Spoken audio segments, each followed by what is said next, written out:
Digamos que eu dei um chorinho disso, eu quase dei um chorão para você. Você teve uns 3 minutos a mais que podem ser negociados depois, a alocação desses 3 minutos eu tiro aqui. Meus 3 no debate. Como o Clemente gosta de falar, eu sou quase suspeito que eu vou ter que acrescentar aqui o tempo do Clemente. Clemente, a bola é sua.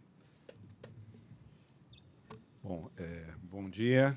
Agradecer o convite à Fundação, ao Sérgio pela oportunidade, a Dilson, André, Eduardo, prazer estar aqui nesse debate.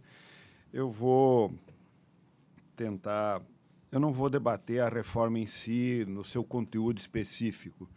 Eu vou tentar trazer uma reflexão sobre o sentido dessa reforma e o sentido de uma reforma que acho que todos nós deveríamos tentar construir. Acho que o Edilson começou dizendo, nós temos um país que pelo debate público, indica a necessidade de várias reformas. Acho que a primeira pergunta que nós devíamos nos responder é por que nós, de forma insistente, inviabilizamos todos esses processos de reforma. Por que nós não temos nem um executivo, nem um legislativo, nem uma sociedade que é capaz de conduzir processos sociais de mudanças no padrão regulatório, porque as reformas significam todas elas mudança no padrão regulatório e nós, de forma estrutural, não fazemos nenhuma delas. Mas fizemos a reforma trabalhista. E o que é inédito é que nós fizemos uma reforma trabalhista que ninguém conhecia o conteúdo, que foi aprovado no Congresso em 3 semanas. É uma reforma que altera 300 itens da CLT, que os deputados que votaram não conheciam o que estavam votando, e os senadores, quando começaram a conhecer, começaram a ficar assustados. Acho que não é um bom caminho para construir reformas.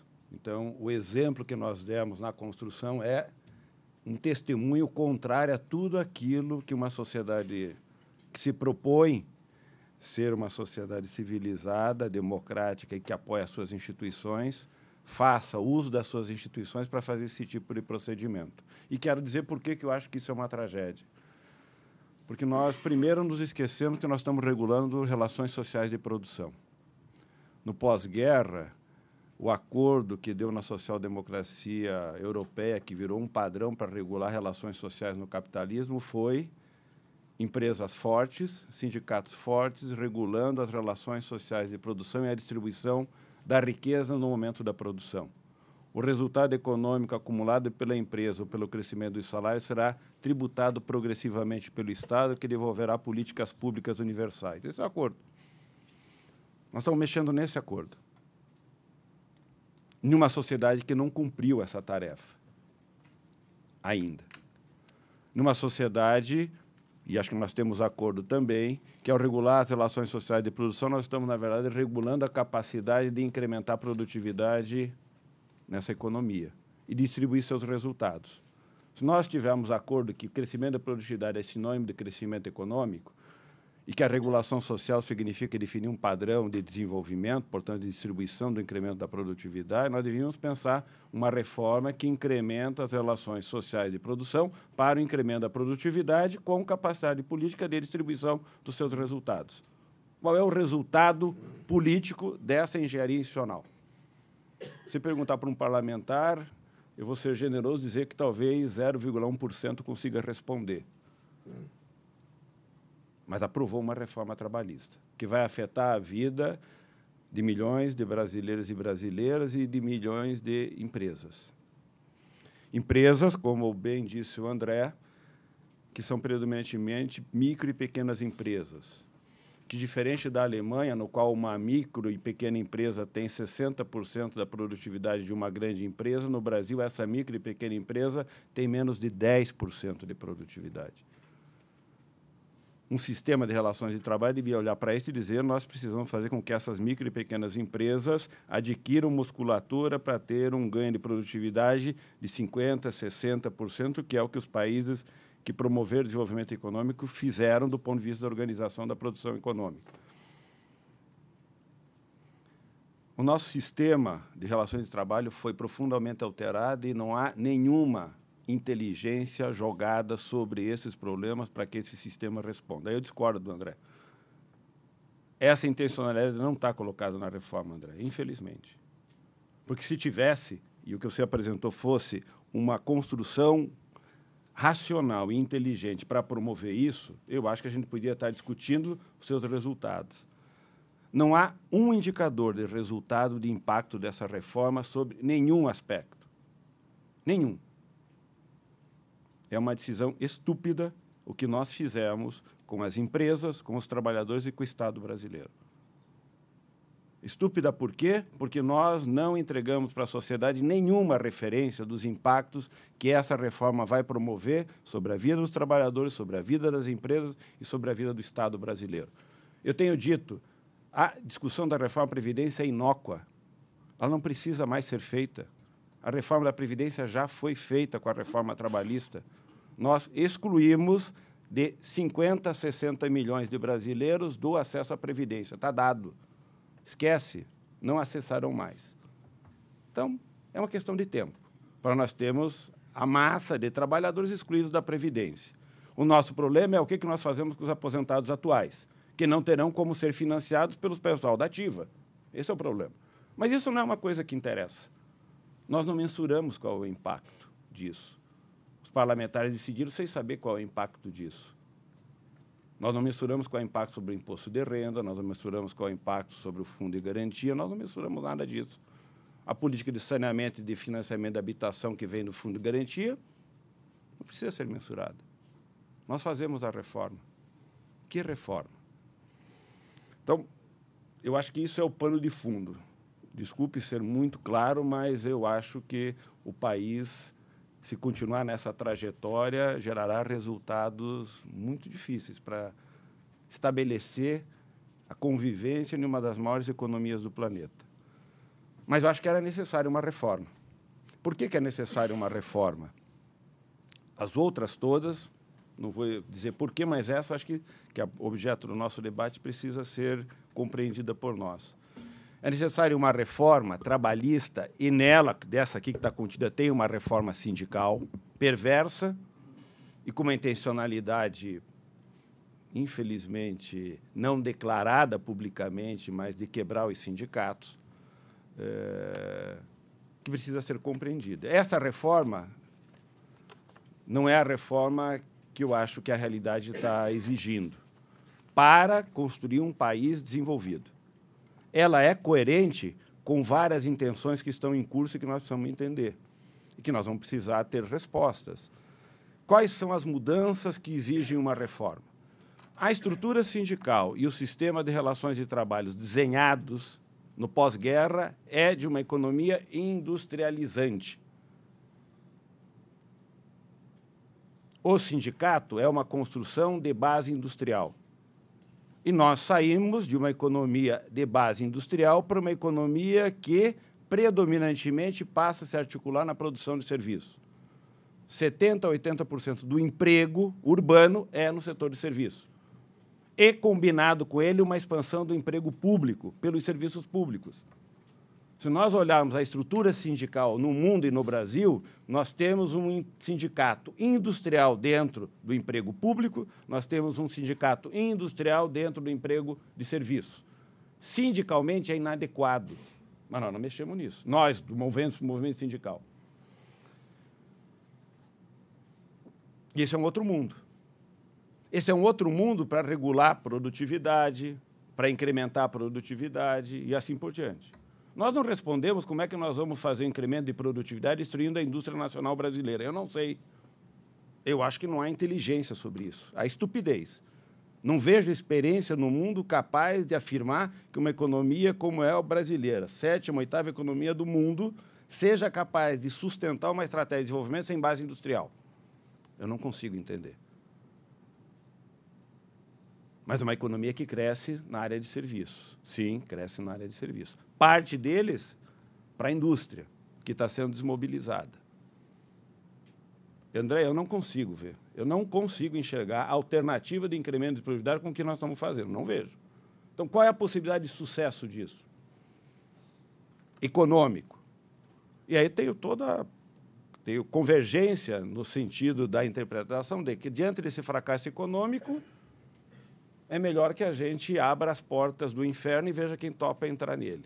elas estão abertas. Eu acho que a reforma trabalhista abre as portas do inferno econômico, porque não vai entregar o que se propõe, vai entregar uma produtividade espúria, e a produtividade espúria gera aumento de conflito.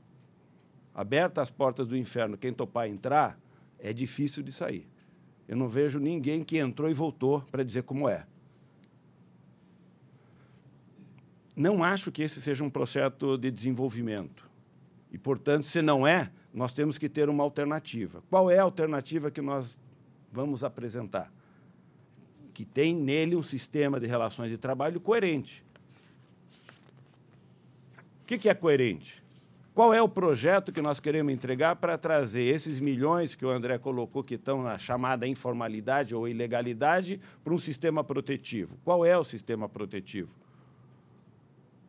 O modelo dinamarquês desenhou. As empresas disseram, quero a máxima flexibilidade. Por quê? Eu já vou falar um pouquinho sobre isso.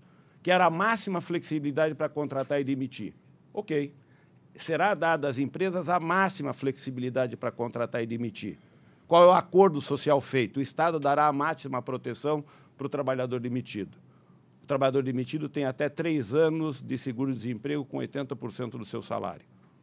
E o Estado é responsável por buscar um novo posto de trabalho para esse trabalhador. A empresa pode demitir a hora que quiser, mas o Estado dá a proteção máxima.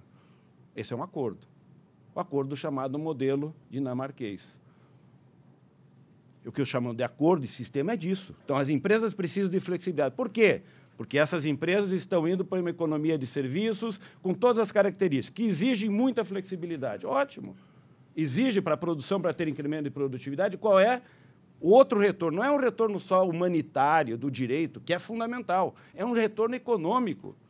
Se essas pessoas não tiverem renda, não tem demanda. Sem demanda, não tem produção. Essa balela da inconfiança que os empresários falam, que os economistas falam, que parece que nunca conheceram, é demanda. Não há empresa que invista se não tiver demanda. E, simultaneamente, recurso, alocado pelo Estado, no geral. Se o Estado não empresta e se não tem demanda, a empresa não investe. Então, quando você forma um acordo como na Dinamarca e diz eu sustento a flexibilidade, eu sustento renda, é porque eu estou sustentando demanda. É uma coisa simples, que os economistas insistem em não compreender. Então, o acordo do sistema de relações de trabalho inclui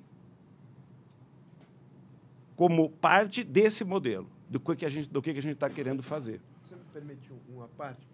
É só uma brincadeira. A brincadeira é que é sério. É fácil num país de 5 milhões de loirinhos, né? Exatamente. Que é a Dinamarca. Exato. Então, a nossa grande questão é fazer esse tipo de acordo em um país com o tamanho que nós temos e com as desigualdades que nós temos, onde 44% da população ocupada recebe menos na renda per capita familiar que um salário mínimo, que é a materialização do resultado que ele colocou. Como é que faz isso?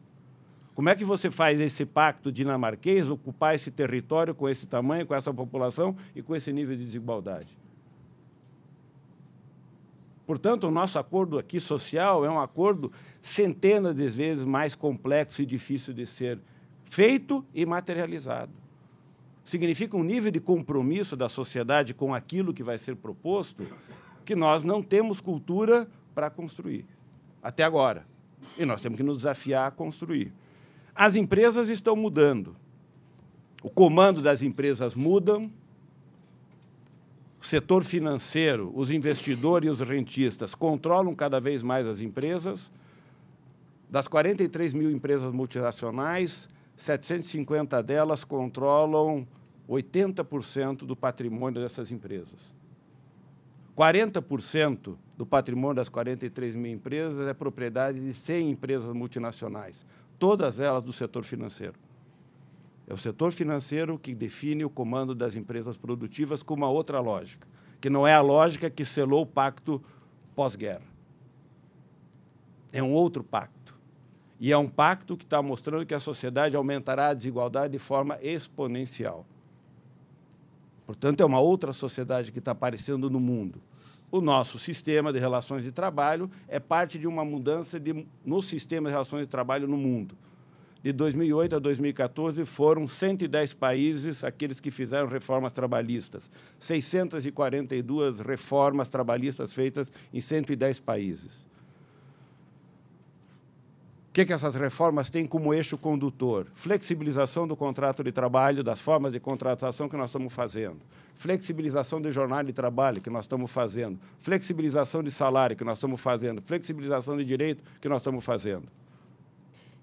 Diminuição do poder dos sindicatos. Redução da exposição de passivos trabalhistas para as empresas. Aceleração da capacidade da empresa admitir sua intervenção no sindicato. Essas são as diretrizes que estão presentes em todas as reformas. Então, não estamos fazendo nada inovador. Estamos fazendo exatamente o que os outros países fizeram. Por um mundo que está mudando. Países que tinham alta capacidade de regulação estão dizendo que, em um mundo de serviços, essa alta capacidade de regulação inviabiliza o incremento da produtividade. É preciso mais flexibilidade. Ok. Qual é o equilíbrio desse novo sistema? Qual é? Os espanhóis acabaram de dizer, fizemos a lição de casa. O presidente do Banco Central espanhol disse, fizemos e não sabemos o que vai acontecer, porque a economia espanhola anda de lado, não há demanda, não sabemos como gerar demanda e não sabemos como sair dessa encalacrada. Não sou eu dizendo, é ele dizendo. O condutor da reforma diz, fizemos e o resultado não está aparecendo. Os jovens espanhóis vivem doenças ocupacionais hoje, que é estresse, depressão e ansiedade. Virou doença ocupacional. Certo? Bom, é uma doença nova, que o sistema, criando esse modelo, gerou. O que nós fazemos com esses doentes? Quando 1/3 da juventude vive com antidepressivo com menos de 30 anos de idade. Eu não creio que seja uma boa sociedade. Não creio. Mas é o sistema que está gerando. Nós criamos um sistema para gerar esse tipo de resultado. É isso que a gente quer? Nós vamos ter que rever. O que nós queremos criar no Brasil? Então, nós temos que olhar por que a gente quer criar. As empresas estão pressionando, pelo seu comando, a entregar um resultado que não é esse que a gente acordou no pós-guerra. Eles querem menos impostos, mais concentração, menos intervenção no sindicato e mais liberdade para o mercado fazer o que quiser. Isso dá tragédia. O Einstein já disse, estudei a vida toda, matemática, relatividade, não descobri o que era o infinito. Os humanos me ensinaram, porque a estupidez humana é infinita, e eu aprendi isso com os humanos. Entendo o que é infinito. Bom, eu acho que nós estamos em um momento em que a expressão da nossa estupidez coletiva na humanidade está aparecendo de várias formas. Uma delas é a expressão da desigualdade. E o sistema de relações de trabalho reformado no mundo é uma mudança que, em alguma medida, legaliza processos de expansão da desigualdade. Nós temos que dizer que nós somos contra isso. Somos contra. Nós somos a favor de um sistema que incremente a produtividade e reduza. Em um mundo em mudança. É uma mudança que tem, agregada a essas duas, uma mudança tecnológica, com um efeito dramático sobre o emprego, dramático, e uma mudança geracional. Na medida em que nós temos os jovens chegando no mundo com uma insegurança no trabalho e com um nível de informação e de tecnologia acessado, são jovens com uma outra lógica. Eu não consigo entender a lógica das minhas filhas, por mais que eu me esforce. Tem outra lógica, elas estão em outro padrão. E é este jovem que vai entrar no mercado de trabalho com uma outra lógica, que nós vamos ter que responder. O sistema de relações de trabalho tem que receber essas pessoas para se incorporar ao processo de trabalho, sabendo quais são as condições. Eles estão com uma outra lógica. Nós estamos entrando em uma época, do ponto de vista econômico, no qual as gerações futuras serão as primeiras gerações que terão padrão de renda e de vida inferior a seus pais. Do ponto de vista econômico, ninguém sabe o que isso significa, porque nós sabemos o que é uma geração que entra no mercado de trabalho com um padrão de vida melhor, diferente do passado, com um nível de escolaridade superior dos seus pais. Então, vai ser uma situação onde o jovem chega mais escolarizado, com uma perspectiva de renda e de qualidade de vida inferior dos seus pais. Que mundo é esse? Nós não sabemos. Do ponto de vista econômico, crescimento econômico com esse tipo de dinâmica. Da onde, André? Da onde? Eu não sei qual, os economistas deviam dizer qual é a mágica que se faz para gerar crescimento econômico sem crescimento de renda, sem crescimento de emprego. Tem que voltar ao Ford e dizer, Ford, ressuscita e diz para a gente o que a gente faz agora. Então, isso está acontecendo e o sistema tem que responder a isso, a esta dinâmica, a este padrão de mudança. Creio que nós fizemos a nossa reforma sem responder a nenhuma dessas coisas. Uma reforma que é dramaticamente urgente e necessária, porque o Brasil faz parte desse padrão de mudanças. O nosso sistema de relações de trabalho não estava dando conta dessa mudança. Não estava dando conta porque não protegia todo mundo, e nós devíamos dizer, a nossa mudança vai proteger todo mundo, e o que está sendo feito não é proteção para todo mundo, é legalizar a desproteção generalizada. Não há nenhum compromisso do Estado em relação a essa mudança, não há nenhum compromisso dos empresários em relação a essa mudança, não há nenhum compromisso da estrutura sindical com essa mudança. Nenhum. Porque ela não foi feita por base do compromisso. Ela é uma imposição do Congresso Nacional para alterar as relações de trabalho e de produção. Então, acho que isso é um problemaço. Quero gastar 2 minutinhos para tratar de um ponto específico que tem sido muito debatido, que é muito caro ao movimento sindical brasileiro. 2 coisas. Acho que há uma afirmação, muitas vezes intencionalmente de má-fé, e outra parte de desconhecimento. Acho que o desconhecimento é mais do que a má-fé. A partir de agora, o sindicato vai ter que se financiar com a prestação de serviços. É isso que se tem dito. Também concordo. Aliás, o sindicato sempre se financiou com a prestação de serviços. Qual é o principal serviço ou bem que o sindicato cria? O acordo coletivo ou a convenção coletiva. O único e principal bem que o sindicato cria se chama direito regulado em relações sociais por meio da negociação. Esse é o bem. Não há outro. Se eu fosse uma maternidade, eu não vou procurar o quiosque que vende presentinho nem tomar café. Eu quero que aquela mãe tenha uma maternidade segura. Esse é o bem que eu entrego. Dizer para a maternidade que ela vai se financiar vendendo o cafezinho, o bibelô para entregar para o presente é o que vocês estão dizendo que o movimento sindical tem que fazer daqui para frente. Ou faz isso por má-fé ou faz isso por desconhecimento. O sindicato se financia quando ele negocia e entrega um bem que é um padrão regulatório. E por isso ele se financia. Por isso, ele tem que ter a capacidade de receber da sua base em função de qual bem que ele entrega. Aí o bem tem que ser decidido por nós. Nós queremos que esse bem tenha validade para só o associado ou validade universal. Esse foi um debate no Fórum Nacional do Trabalho em 2003. Os empresários nos disseram, nós queremos que o bem que o sindicato entrega tenha validade universal para todos os trabalhadores.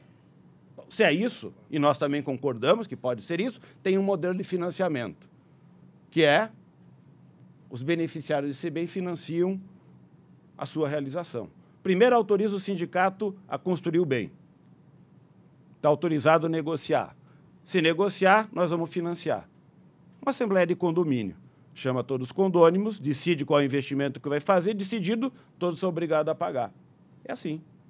Esse é o modelo. O outro é, não, só vale para o sócio. Quem é sócio tem o piso salarial. Quem não é sócio não tem. É um outro modelo. Nós temos que escolher. Os empresários nos disseram, é o primeiro. Para o primeiro tem que ter um modelo coerente. Se é um modelo coerente de financiamento, e nós vamos sair de uma situação por uma outra, tem que fazer transição. Sabe por que a gente não tem reforma tributária no Brasil, além de que os ricos não querem pagar imposto? É porque ninguém apresentou um modelo de transição seguro para a Receita Federal garantir que bancos... A transição é mais importante do que o modelo. Nós estamos fazendo uma mudança no padrão de financiamento dos sindicatos sem nenhuma transição. E sem dizer qual é o modelo que a gente quer financiar. Então, nesse caso específico, creio que nós estamos criando um problema específico. O André chegou a falar um pouquinho sobre isso, é um pouco o que eu penso. Para finalizar, acho que nós temos uma oportunidade. Nesse momento, no Congresso Nacional, há uma medida provisória. Essa medida provisória altera meia dúzia de aspectos da atual legislação, que entrou em vigor faz 15 dias, E essa medida provisória recebeu, em menos de 3 dias úteis, 967 emendas parlamentares. Uma lei boa, bem feita, bem escrita, recebe, depois de 15 dias implementadas, dos seus parlamentares, inclusive da base, que aprovou, 1/3 delas é da base, 967 emendas para alterar a legislação. Não tem nada errado nessa lei. A mesma base que há 3, 4 meses atrás aprovou a legislação na íntegra sem ler. Será que começaram a ler, foram conhecer? O que está acontecendo? Pergunta, André, como que um empresário vai se sentir seguro em aplicar essas regras, sabendo que quem aprovou, no momento que teve uma medida provisória, coloca 967 emendas, questionando essa regra? Que segurança jurídica nós estamos gerando para um sistema de relações de trabalho que devia dar incremento à produtividade, melhorar a qualidade dos empregos, aumentar, dobrar a renda média, triplicar a renda média. Dobrar a renda média seria uma meta fantástica. Em quanto tempo? 10, 5, 10, 30, 20 anos? Um sistema que permita isso acontecer. As pessoas vão produzir para melhorar o emprego, incrementar a produtividade, os empresários vão ter lucro, os trabalhadores em emprego de qualidade com bom salário. Com essa regra, de quem escreveu, 15 dias depois ela está implementada, coloca a maior quantidade de emenda parlamentar em uma medida provisória da história do nosso Congresso. Nenhuma medida provisória recebeu tantas emendas parlamentares. Porque é uma questão pacificada, não é? Então, acho que o Congresso Nacional tem uma oportunidade. Creio que, se o Congresso Nacional conseguiu entender o que eles fizeram, seria bom dar um passo atrás, chamar os empresários, chamar os trabalhadores, olhar para a legislação que foi aprovada e dizer claramente o que deve ser feito de mudanças nessa legislação para que ela possa, de um lado, poder ser aplicada naquilo que deve ser aplicado, construir uma transição naquilo que deve ter transição, abrir espaço de diálogo para construir o que não foi construído nela e que precisa ser construído.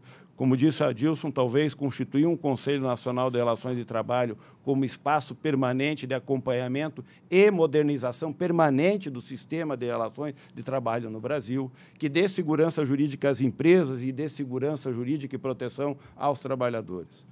Para quê? Para crescer a produtividade, gerar crescimento econômico e esse crescimento econômico distribuir-se em bons empregos, bons salários e boa capacidade do Estado financiar políticas públicas universais. Acho que esse acordo tem que permanecer. Em um mundo que é predominantemente de serviços, que gera uma outra dinâmica de ocupação e de emprego, que precisa gerar um outro sistema de proteção de políticas públicas, isso é o acordo. Para isso, nós elegemos presidente, governador, prefeito, vereador, deputado, senador, para que cumpra a função pública de expressar as preocupações da sociedade em regras que deem paz à sociedade. Essa regra aumenta o conflito. E se nós abrirmos a porta do inferno, não há quem voltou para dizer o que lá acontece. Mas o que todos dizem que acreditam que ela existe é que o lado de lá não se deve passar essa porta. Então, sugiro que nós recuperemos o diálogo como forma de entendimento. A porta está aberta, mas a decisão de passá-la é nossa e acho que nós devíamos apostar que pelo diálogo nós não passaremos. E já há empresas e sindicatos em número interessante dizendo nós não passaremos essa porta. E eu acho que com isso ganha o Brasil. Espero que a gente ganhe para voltar à lei e dizer que é possível ter uma coisa muito mais adequada ao que nós queremos como padrão de desenvolvimento para uma economia complexa, grande e dramaticamente desigual. Obrigado.